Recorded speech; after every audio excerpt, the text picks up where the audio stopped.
नीट परीक्षेचा paper leak झाल्याच्या धक्कादायक प्रकारामुळे विद्यार्थ्यांचे मोठे शैक्षणिक नुकसान झाले आहे। या प्रकरणाची उच्चस्तरीय चौकशी करून दोषींवर कठोर कारवाई करावी या मागणीसाठी NSUI विद्यार्थी संघटनेच्या वतीने आज जिल्हाधिकारी कार्यालयासमोर तीव्र निदर्शने करण्यात आली। यावेळी आंदोलकांनी भाजप सरकार आणि नॅशनल टेस्टिंग एजन्सी विरोधात जोरदार घोषणाबाजी करून परिसर दणाणून सोडला। लाखो विद्यार्थ्यांच्या भविष्याशी झालेल्या या गंभीर निष्काळजीपणाची नैतिक जबाबदारी स्वीकारून केंद्रीय शिक्षण मंत्री धर्मेंद्र प्रधान यांनी तत्काळ राजीनामा द्यावा अशी मागणी NSUIच्या वतीने करण्यात आली आहे। याचा आढावा घेतलाय नांदेडवरून आमचे प्रतिनिधी पवन जगदंबार यांनी।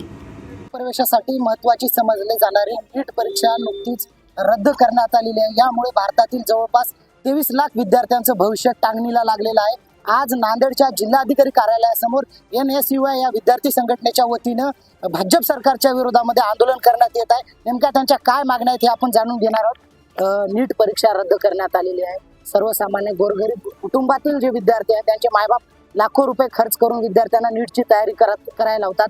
2-2 वर्ष विद्यार्थी अभ्यास करतात, मात्र या देशातील शिक्षण माफिया जे आहे ते अशा पद्धतीने पेपर फोडतात। त्याचा सर्वसामान्य विद्यार्थ्यांना मोठ्या प्रमाणात फटका बसतोय। आज तुम्ही आंदोलन करत आहात, काय सांगाल, काय मागण्या आहे?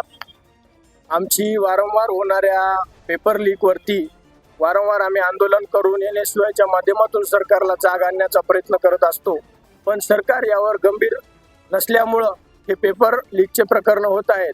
आधीच शिक्षणाचं बाजारीकरण झालेलं असताना पेपर लीक होऊन पेपर पैशानं विकून विद्यार्थ्यांच्या भविष्याशी खेळण्याचा प्रकार हे केंद्र सरकार करत आहे।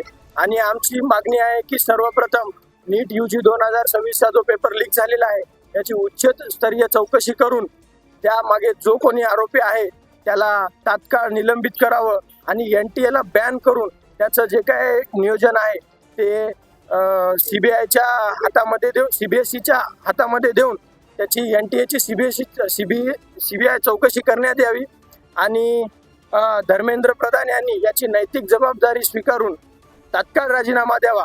विद्यार्थ्यांच्या भविष्याशी खेळण्याचं सरकारनं बंद करावं। आधीच बेरोजगारी वाढलेली आहे, महागाई वाढलेली आहे। 2-2 वर्ष शिक्षण महागडं झालेलं असतानाही विद्यार्थी अभ्यास करून परीक्षेला सामोरं जात असताना परीक्षेच्या आदल्या दिवशी पेपर लीक होतो, हे एकदम लाजिरवाणी गोष्ट आहे आणि आम्ही याचा तीव्र निषेध करतो आणि कलेक्टर साहेबांच्या माध्यमातून आम्ही केंद्र सरकार अशा पेपर फुटी प्रकरणामुळे विद्यार्थ्यांना मानसिक त्रासाला सामोरे जावे लागते, याला कोण जबाबदार आहे?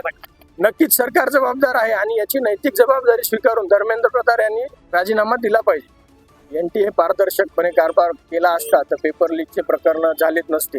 गेल्या वर्षी देखील पेपर लीकचा प्रश्न होऊन सुद्धा त्यावर चौकशी न घेता त्याच्यावर पडदा टाकण्याचं काम हे सरकार करत आहे।